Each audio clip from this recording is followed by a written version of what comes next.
انا من جيل زد، الجيل اللي محدش حبه والاجيال القدام شايفينه ان هو السبب في خراب العالم. جيل الاي اي والمولت والاوفر سايز، ودايما في مقارنة بين جيل زد وباقي الاجيال. الجيل اللي بيبدأ من 1997 لحد 2012. انا مش مستغرب حاجات كتيرة في جيلي دلوقتي عشان انا كنت عايش الحاجات دي وانا صغير، وهقول لك ازاي. فانا عبد الرحمن، صانع محتوى تحت اسم ما المعنى، وكلامي معاك النهارده عن الجيل الجديد من منظوري، جيل زد. طيب انا ليه مش مستغرب حاجات كتيره في جيلي؟ بسبب اللي انا دخلت عالم الانترنت والسوشيال ميديا بدري جدا، من تالتة ابتدائي تقريبا. يعني بقالي 11 او 10 سنين، وساعتها ده ما كانش الطبيعي. يعني ما كانش الطبيعي اللي انا اقعد طول اليوم على الايباد، ولا اللي انا العب العاب اونلاين وما يكونش فيه تفاعل اجتماعي حقيقي. وقتها كان لسه الطبيعي ان الاطفال بتلعب في الشارع او مع جيرانها،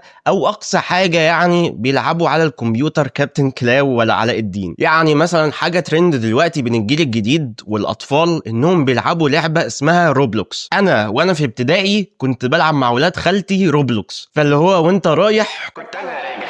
يعني مثلا في احصائيه على موقع اي تكتونيك عن اللعبه دي، ان عدد الناس اللي فاتحين اللعبه شهريا حوالي 380 مليون مستخدم، وعدد الناس اللي فاتحين يوميا حوالي 111.8 مليون مستخدم، وده من 2024 لحد 2025، يعني في خلال سنة واحدة وبس. ولو انت ما تعرفهاش فالأحسن خليك ما تعرفهاش. طفولتي هي شبه بنسبة كبيرة طفولة الجيل اللي عايش دلوقتي، وباقي مراحل حياتي برضو متشابهة مع اللي عايش دلوقتي. يمكن الفرق بين دلوقتي وانا صغير ان الجيل بتاع دلوقتي ده بقى طبيعي اكتر من وانا كنت طفل. بقى الطبيعي ان الطفل او الشاب يقضي وقت كبير، يمكن نص يومه او يومه كله على الايباد او الموبايل. طيب هل جيل زد مظلوم معانا؟ الحقيقة ايوه ولا، ايوه ولا. من ناحية اللي انا ما بحبش مقارنة الاجيال،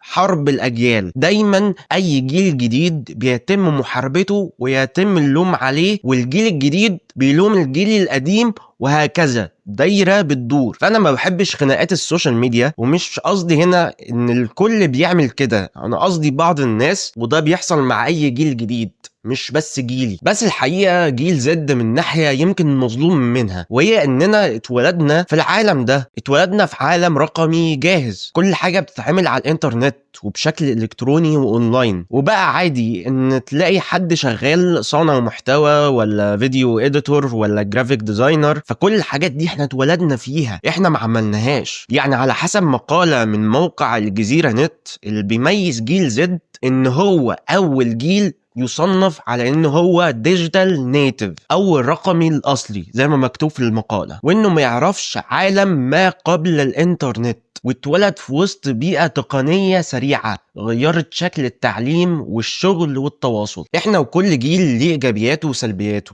ما ينفعش ان انا اعمم على جيل كامل واقول ان هو السبب، والعكس الجيل القديم هو السبب. لان تاني انا ما بحبش حرب الاجيال لانها فخ. طيب احنا لسه محتاجين نقصر المسافة بين الجيلين، يعني الجيل زد يقرب من الجيل القديم والجيل القديم يقرب من الجيل الجديد، ونحاول نقصر الفجوة ما بينهم. فازاي؟ ان كل واحد يعمل دوره وتفهمني فعلا وتوجهني، لان دورك انك توجهني. شايف انت الشاب اللي مش بيحترم حد وماسك الفيب ولابس سلسلة وشورت؟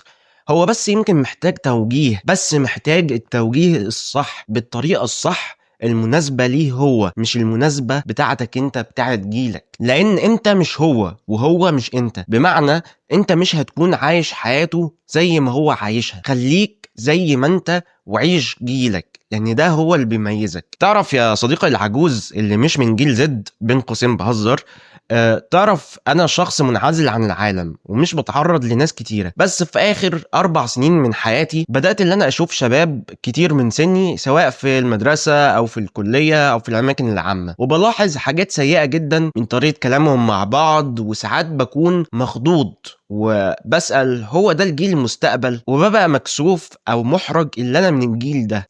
الحقيقة ببقى اللي هو لا، انا مش منهم على فكره، لا لا. بس تعرف انا من كام سنه كنت شبههم على فكره، كنت بتكلم يمكن بنفس طريقتهم، تفكيري نفس تفكيرهم، يعني ما كانش بنفس الدرجه الشديده السيئه دي او نقول الشبابيه دي، بس كنت قريب منهم لحد ما نضجت واتوجهت للطريق الصح. ودلوقتي مان انت شايف عبد الرحمن عامل ازاي؟ انا بس محتاج حد يسمعني يفهمني فعلا ويكون متفهم الضغط اللي عليا والصعوبات اللي بواجهها ككوني من جيل زد. انا مش ضد التكنولوجيا ومش ضد الالعاب والسوشيال ميديا والحياة الرقمية، لان دي ليها ايجابيات وليها برضو سلبيات. يمكن بس احنا محتاجين كجيل زد نحس بالحياة الحقيقية فعلا ونوازن ما بين الحياة الحقيقية والحياة الديجيتال. لان مان التفاعل الاجتماعي اللي بنعمله على السوشيال ميديا ده مش تفاعل اجتماعي حقيقي اصلا. التفاعل الاجتماعي الحقيقي هو اننا نتقابل وش بالوش ونسلم على بعض بالايد ونضحك مع بعض على نكت بعض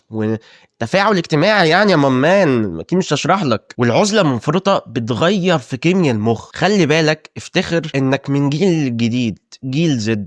استمتع بكل ما هو جديد ورقمي وميسر عشان تكون شخص افضل من اللي انت عليه دلوقتي، ايا كان انت في انهي مرحله. واشوفك المره الجايه ان شاء الله. قبل ما اقفل الحلقه في حاجات صغيره حابب اشاركها. قلت اعرفكم بسرعه على شويه مصطلحات من الجيل بتاع زد. دول 3 مصطلحات مهم تعرفوا. بومر معناه عند الجيل الجديد انت عجوز. مثلا لو حد مش فاهم تطبيق جديد مثلا فيقول يا عم ده انت بومر ولا ايه. فومو يعني خايف من اي حاجه تفوتك، سواء في العلاقات الاجتماعيه، استهلاك السوشيال ميديا، وفي كل حاجه في حياتك عندك فومو. فانيليا، ولا دي مش معناها حاجه كويسه، فانيليا معناها حاجه عاديه جدا وممله، ممكن نادرا ما تستخدم في حاجه كويسه، بس دايما هتتفهم انها حاجه سلبيه. لو حابب تعرف مصطلحات اكتر لانهم هم 100 او اكتر، فهسيب لينك بتاع البوست على اللينكد ان، او قول لي رايك واعمل لك حلقه مخصوص او فيديو قصير عن المصطلحات دي. كان معاك عبد الرحمن،